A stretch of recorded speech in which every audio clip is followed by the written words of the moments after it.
Hey everyone, welcome back to the Towards Data Science podcast. Now, until very recently, the study of human disease involved looking at big things like organs or macroscopic systems, and figuring out why and how they can stop working properly.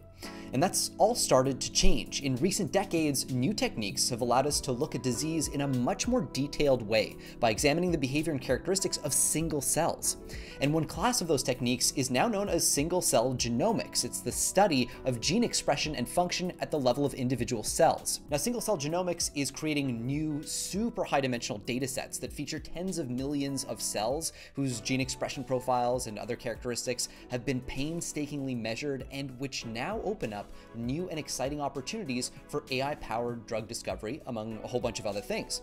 So joining me for today's episode is Tali Raveh, Senior Director of Computational Biology at Immunai, a startup that's using single-cell level data to perform high-resolution profiling of the immune system at industrial scales. Tali joins me to talk about what makes the immune system such an exciting frontier for modern medicine, and how single-cell level data and AI might be poised to generate unprecedented breakthroughs in disease treatment on this episode of the Towards Data Science podcast.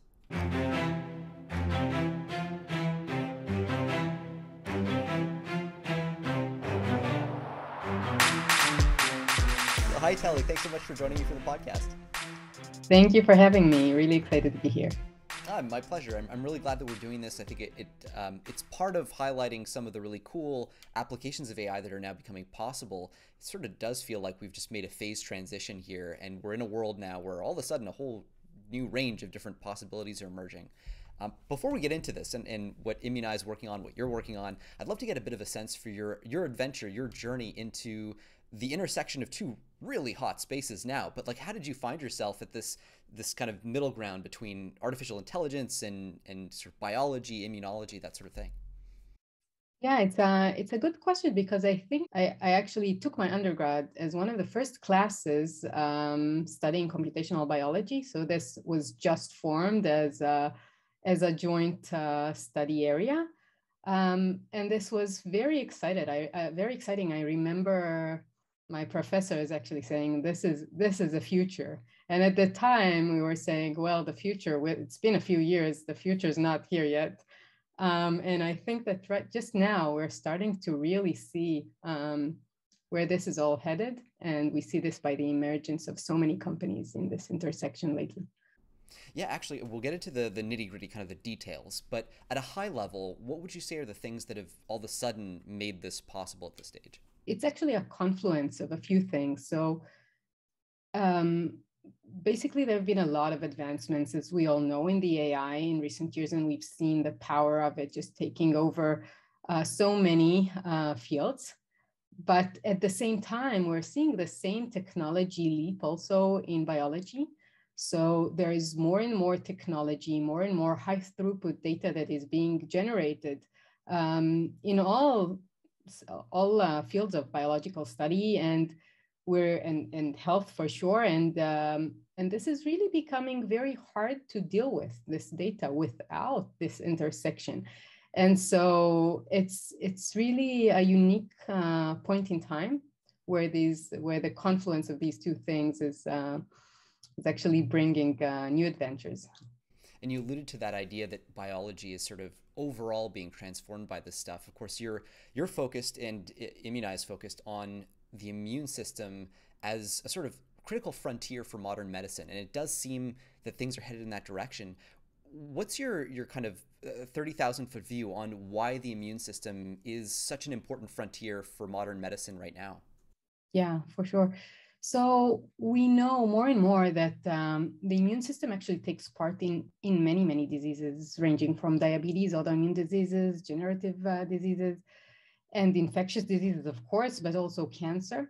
And actually, many of the top drugs right now are immune regulators. And so I think the top 3 drugs are at about global sales of about $50 billion in 2021. And so this is definitely showing the trajectory we're on. But on the other hand, the immune system is extremely complex. And making drugs is extremely hard with a huge investment in each drug, a very long development time, and a very high failure rate. So this is something that is central on the one hand, but also very hard to study and progress in on the other hand.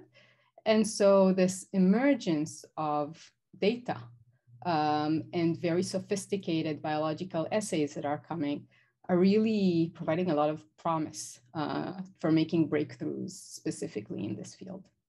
And the immune system obviously is a very complex thing, and I don't expect that we're going to be able to get to a PhD level understanding of it here, but just for people who are listening who, like me, aren't familiar with kind of the different components of it that might be relevant for this conversation, can you sketch out like what does immune architecture look like to you? What are the big components that we should be keeping in mind? Sure. So maybe let's just start with what is the immune system? What does it plan to do? So it protects us, as we all know, from outside invaders, but also from things that go awry in our own body. So, for example, cancer is very much an immune disease. Immune cells can recognize and kill tumor cells. However, the immune system itself can also cause diseases when it overreacts to some things it should not overreact to. And this is where we develop a class of diseases called autoimmune diseases. And what's important to understand about the immune system is that a variety of different cell types carry out very different functions in these immune responses. So some cells actually recognize a threat and attack, others send stimulatory messages or signals, and other cells actually act to restrain the immune response. So everything is really in a tight balance. And this is exactly why it's really important to understand those subtle interactions in order to really develop effective treatments. And so when we are annotating or looking at an immune cell sample, we are often able to find or identify upwards of 50 cell types in a single sample. So this really is highlighting why it's very important to study and understand. So you just described about 50 different types of cells that make up together, I guess, a large part of the immune system. Is the story of the immune system really the story of then those different cell types and how they interact? Or is it more focused in a particular organ? Like, are there some organs that are more interesting from the standpoint of the immune system, and like that's an important structure to consider too? Or is it more or less a cellular level story where we talk about the interactions between different cell lines? So I think it's both. It really depends also on the disease. So for example, in cancer, the tumor microenvironment, which is like the area close to the tumor, is a very different location sometimes compared to the blood, where you can find many immune cells, of course, but they behave somewhat differently. So there are definitely, I would call it maybe contexts in which these cells actually operate. And it's also important to understand that different cell types it's not just, they don't behave in the same way in response to each and every stimulus. Actually, different cell types really respond differently to different conditions. And this is exactly what we're trying to study and understand. So all of these cells actually share the same DNA, roughly, but different cell types really differ in many ways in how they package their DNA, what areas are accessible, what areas are not accessible, what genes are actually expressed and transcribed, what proteins are translated, what is presented on their cell surfaces, which kind of threats are they able to recognize. So those different cell populations really differ across all of these modalities. And so to understand them, we actually need to measure those. And there are common ways to measure, for example, RNA using what's called bulk sequencing. And you can think about this as some sort of an average over all of the cells, kind of like measuring or tasting a smoothie consisting of many, many fruits when you're actually interested in understanding the flavor of strawberries. And so what we have in our setup when we actually measure those very different modalities across many cells is the ability to measure at scale thousands of different cells, each in those different cell types, at the single cell resolution, really make out those different fruits that make out the immune system. And so this is the area that you refer to as single cell genomics in the field? Right. Correct me if I'm wrong, but does this represent one of the core factors that people were missing in, like, say, the 90s when they were talking about how, once we sequence the human genome, we will basically have solved biology. Nobody was talking about protein folding or any of the stuff that comes downstream from that. But this seems like an important part of the story. Like, even if you have the DNA, the RNA, the tRNA story all down pat, you're still kind of missing that distinction between different cell lines and what they're up to at the single cell level. Is that correct? Yes. So part of it, as you say, is the differentiation across what genes are actually expressed. And this is a major thing that really differentiates the different cell types. And so single cell genomics really allows you to see beyond those mashed averages and really see this resolution and what you really are starting to see. And we were able to do this to some extent also previously by sorting cells of specific characteristics, but now we really are able, with very high throughput or relatively high throughput and very high resolution, to look at those single cells and understand and try and get way more granular than we were able to before. And I guess this is where the AI story starts to come in now that we're getting to granular levels of detail. I presume that it's possible to collect a whole bunch of different features, a whole bunch of different information about each cell, and that somehow feeds into the machine learning strategy. Can you speak to that a little bit? Like, what is the data that's collected, and then how can it be used? Yeah. So that's a great question, and actually part of the core of Immunai is really building our database, which we call AMICA. It's the Annotated Multi-Omic Immune Cell Atlas.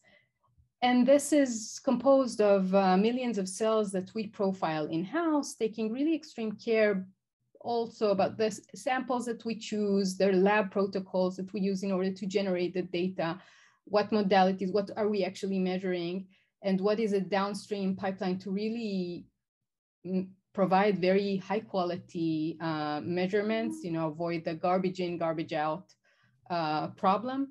And in terms of how does this actually end up looking like, this is each cell is actually represented by a very long and very sparse vector. So we measure, we have the potential to measure 20,000 genes, around 20,000 genes that we have in our genomes. Of course, not all of them. Yes, not all of them are expressed. That's the main point here. And this is why it's very sparse. Or not all of them are expressed to a high level.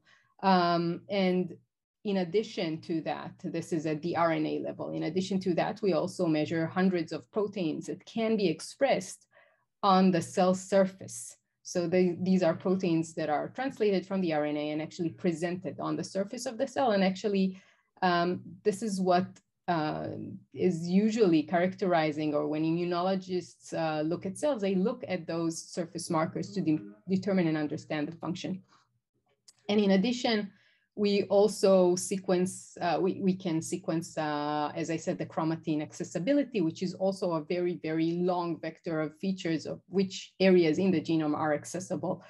And finally, also which threats can the cell recognize for T cells and B cells. Those are what's called the TCR and the BCR.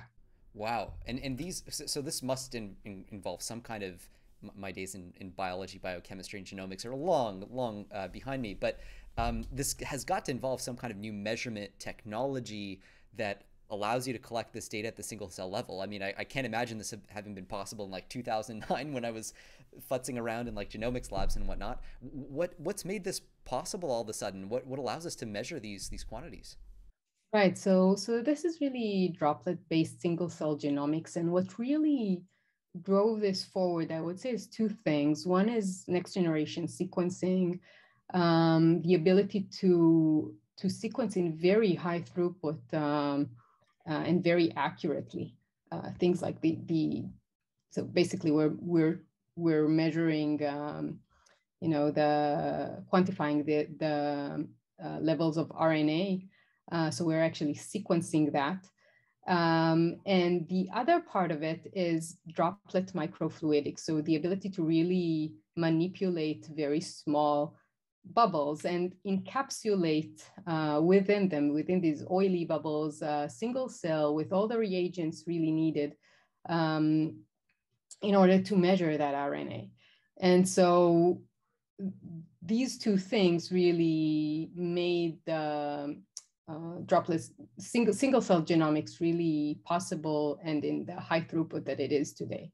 And is this like optical methods, like they fire a laser and look at like scattering of the light off it and see what the wavelengths look like, or is it some other technique? So some of the sequencing is based on that, but this is actually microfluidic, so it's way more mechanical, I'd say. Okay.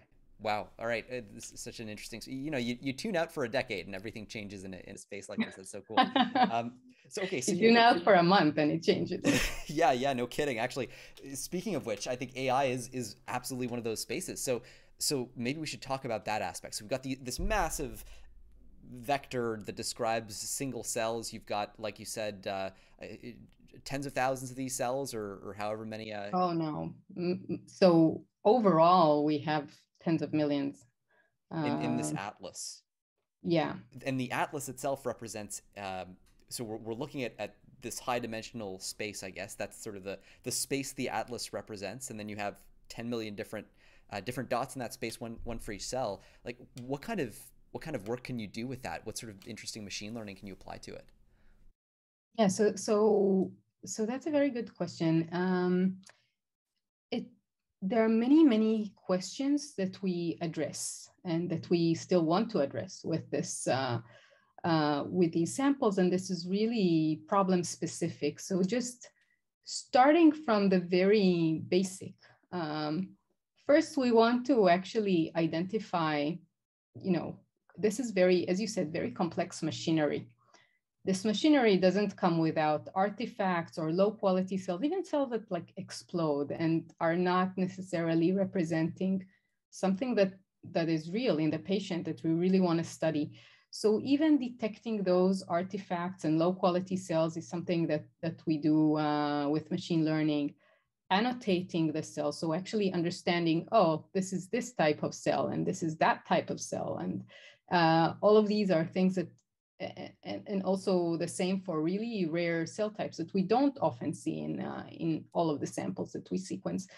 This is actually quite a complex problem that given the breadth of the data that we have, we really are able to answer very granularly and accurately. But then it goes into more, closer to clinical questions. What will be the response of a certain, who will respond to a certain drug? What will be the response of cells to a certain perturbation or certain drug that you provide, or a certain genetic manipulation that you do on them? All of these questions are extremely interesting and important questions to answer, and that we can answer with the depth and type of data that we collect, and of course with different models and approaches.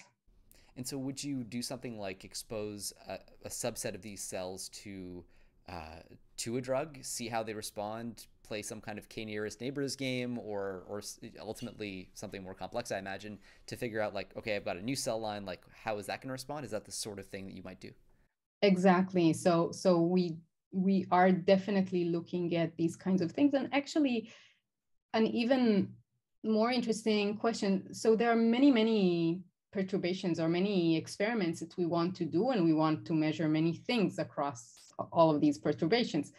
And actually doing the measurements for all of these is hard. It's too big of a space. And so part of our efforts is really on predicting what would be the response to a similar perturbation that we haven't seen. And this is, of course, ongoing work, but there are very promising results on that. What's possible with what you have right now? What sorts of predictions are you able to make that would have been impossible, let's say, like 5 years ago? So again, it really is about both the question, the directed question, and the type of data that you collect. And actually, we're not the first looking at these kinds of questions, but I think really we are in a unique situation with the breadth of the data and the expertise that we are gathering. But this ability to really understand, so for example, there is a lot of interest in combination treatments. So we are seeing, and definitely with the immune therapies, that sometimes it is really beneficial to combine certain types of drugs, but it's not that easy to know what to combine with what.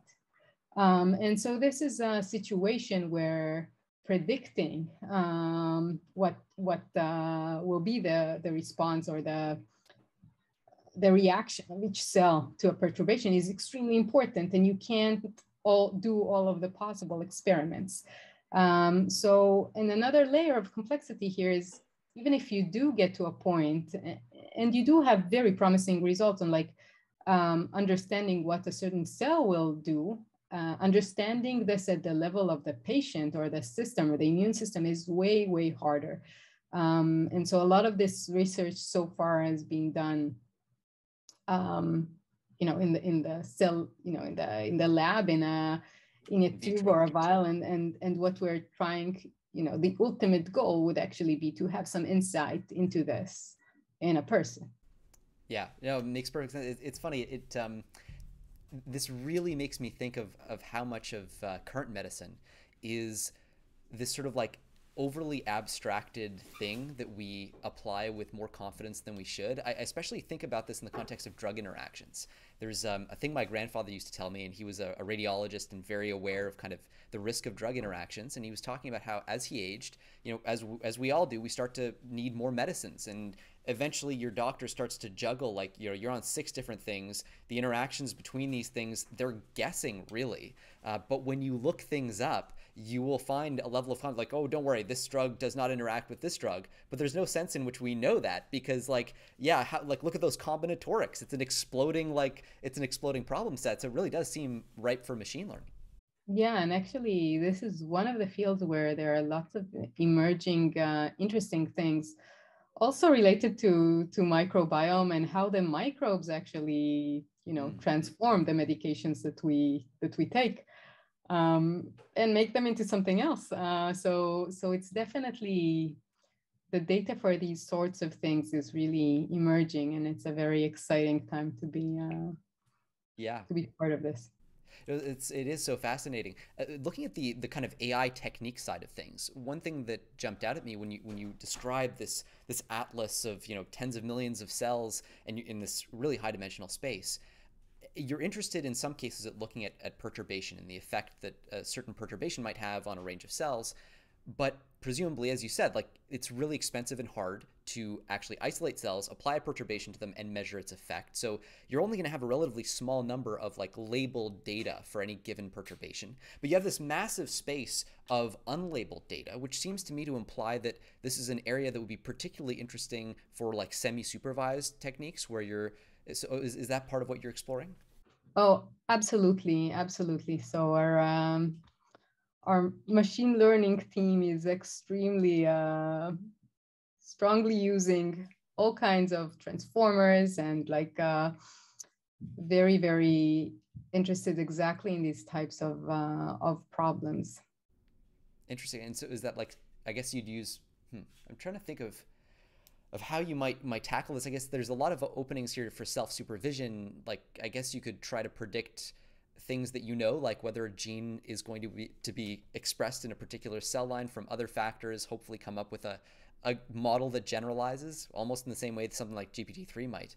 So yeah, absolutely. We're trying to both to encode the perturbations, trying to encode certain clinical variables. And actually, we're just to also clarify again, this is an active area of research, also outside of Immunai.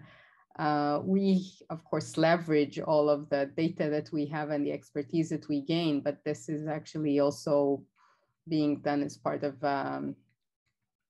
in collaboration with Facebook Research and other leading groups. Oh, cool.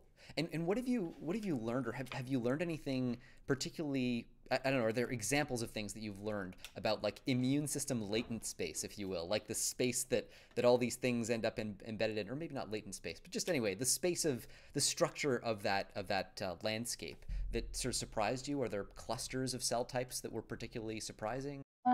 So one thing, first of all, of course, the how to represent the cells, or what, it also varies by problem. One thing that was interesting in respect to annotating cells is that we found out that some clusters or some types of cells ultimately are way more dense in that latent space. So there is less room for variability. They're really looking pretty homogeneous, while others are much more spread out. There is way more heterogeneity. And this is something we're actually taking advantage of when we're classifying cells. When things don't look, for example, too spread out when they shouldn't be, this is like something that that we're interested in. By spread out, I guess you mean a particular cell line will tend to have, like, instances of that cell line will deviate more, and then in another case, like another cell line might be more consistent. So this is actually when we're looking at patient samples. So patient samples would be consisted of a variety of cell types. So for example, you have, I don't know, this and that percent of CD8 naive cells, and others that are more effector cells. And so what we expect is for a certain cell type to be behaving in a certain way, while others are having different characteristics. Okay.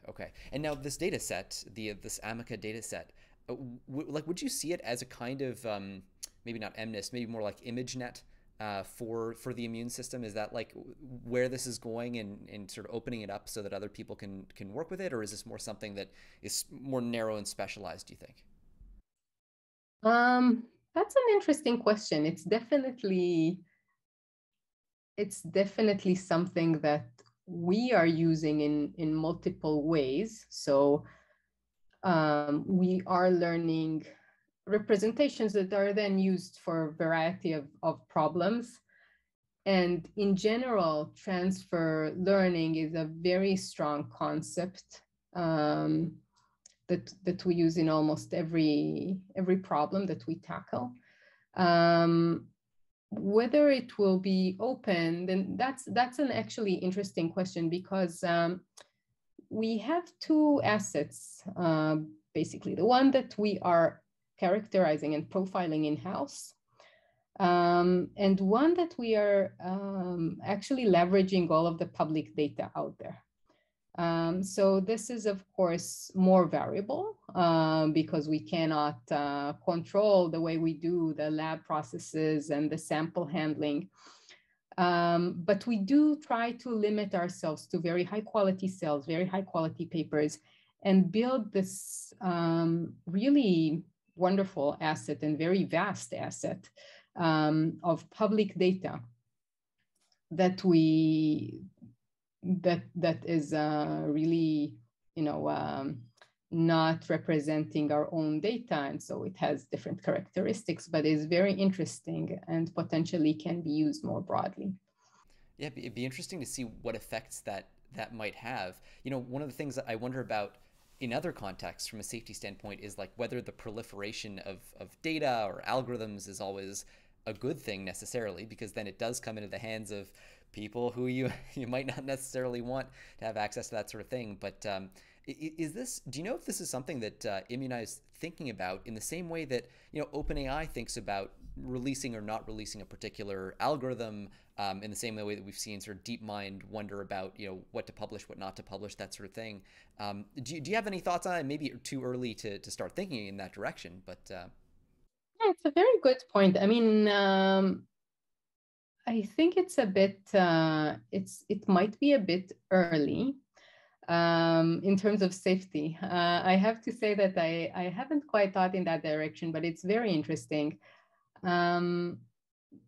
I think that there are many, for example, many of these papers that are out there and that we are curating in a way that would best be aligned with what we do in-house, are out there. So they're out there for anyone to really get, but the work of actually aligning that is pretty substantial, and you don't really see people doing that. You can ask any PhD student or any researcher, like, what do you feel about curating 10 published papers into a database? And you'll hear what the response is. But it is very interesting to start thinking about the safety and what we are exposing and allowing. Ultimately, we hope that this will be, or we plan for this to be used for the good of everyone's health. yeah, that would be nice. And on the AI side, like, are there any specific advances that have been made in the last, say, couple of years that have been particularly relevant to this work? Like, are there any specific algorithms that created a big aha moment where it's like, oh, okay, like this unlocks a new use case, or this allows us to think of our data in a different and interesting way? Yeah, so I can say that externally, as I said, transformers have been really very instrumental in many of the things that we do. And so, yes, and so definitely transformative in a play of words kind of thing. But there are also many ways where we internally also learn how to look at the data. I don't think that this will speak to many of the listeners, but there are definitely research moments when you learn how to look at the data in a different way. For us, it's really about, so one of the main things that are extremely interesting for us is really tracking a family of cells that have originated from the same cell over time. And this is proving to be extremely powerful in all kinds of areas of research that we do. Interesting. What kinds of things does that unlock? So we are looking at how different different families of cells are behaving over time, and what are the characteristics of such families that proliferate under a certain treatment. Why do they proliferate? Sometimes you can track them over time and see that some of those cell families, clones, if you will, are expanding and then disappearing. And this is very interesting to try and understand, given a certain treatment, or it's very interesting to understand what are the factors that really are dominating this. And so looking further into that, we've really started to understand better mechanisms of different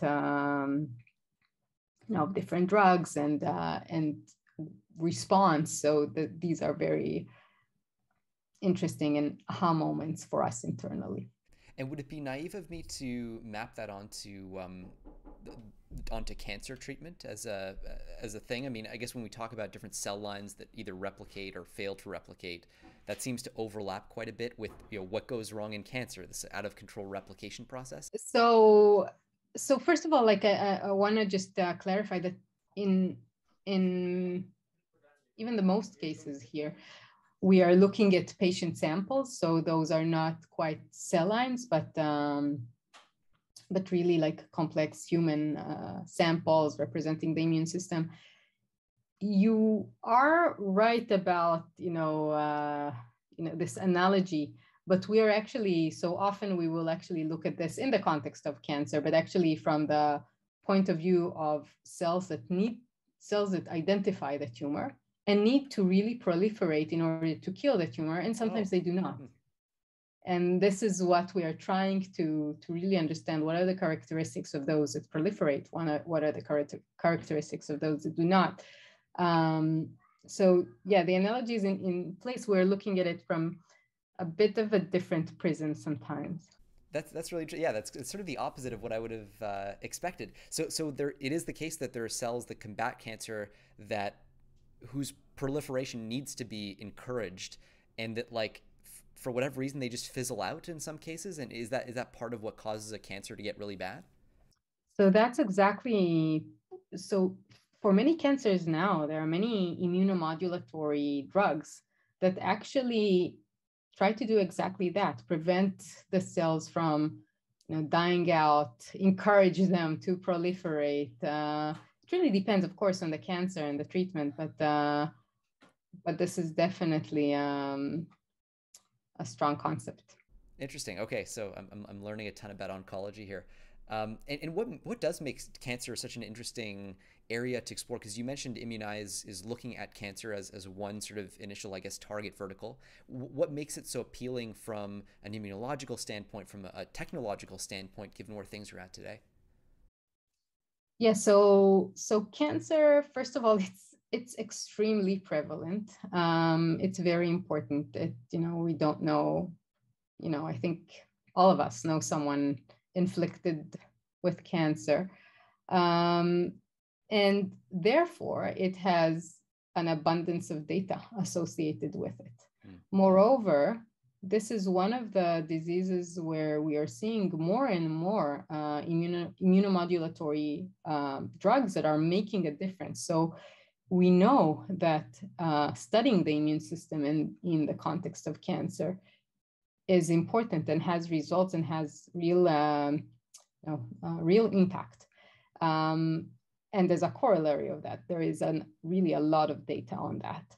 And so as a way to establish models and shape the way we think about these kinds of problems, cancer is a really good place to start. And maybe I'll add also that the pathology of, often in autoimmune diseases, there could be a mix of actual diseases that are manifested in the same way, but might be actually driven by different cell types or different.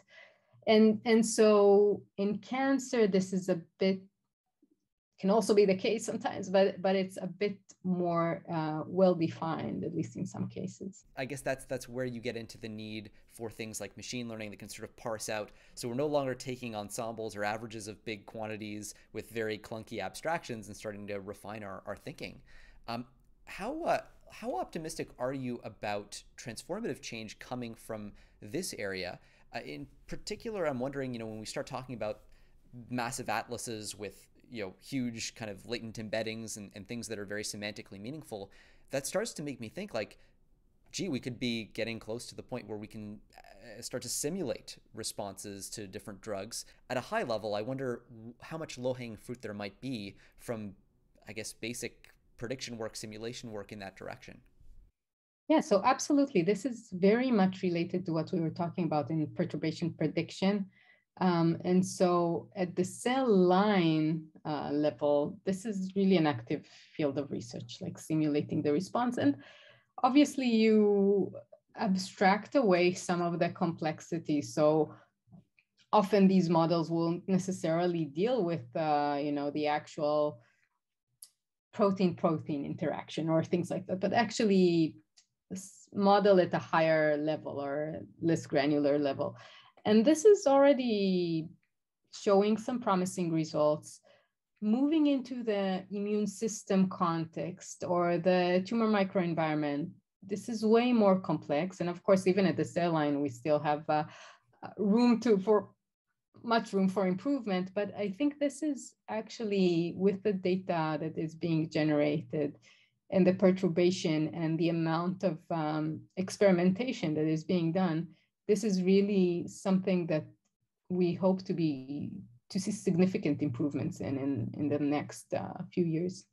What do you think is most likely to be different, let's say 3 years from now, in terms of what's possible using these techniques? I hope that we would be able to devise new combination of drugs to highlight. So right now, the time it takes to find and actually bring to the clinic a new drug is very, very long. I really hope that we are in a path towards being able to surface these much, much more quickly and also tailor them to the population of patients that will actually benefit from them. I would really like to be in that situation, and definitely some cancers are harder than others. But even at Immunai, we had an employee, a computational biologist, a very gifted one that recently died of pancreatic cancer. And if we can we are all really committed to making steps in that direction to really make this vision come true. There's no question there's no shortage of motivation for this type of research, and I hope it moves along nice and quickly. Tali, thanks so much for sharing all your insights about this. Is there a place where people could go to stay up to date with any big results coming from Immunai? Absolutely, you're more than welcome to visit our website at www.immunai.com, and we are always hiring. So. Yeah, everybody check out the hiring page. There's your plug. There are some cool blog posts too there that I had a look at before this conversation that were really helpful. So I think especially if you're, obviously if you're listening to this, you're probably into data science, maybe into AI, machine learning type stuff. If you are, and you're also interested in computational biology, that sort of thing, I mean, do check those out. It's a great sort of way to brush up on what the cutting edge in this sort of single cell genomics space is. So fascinating, so wild where we're at today too. So Tali, thanks so much. Really appreciate it. Thank you so much.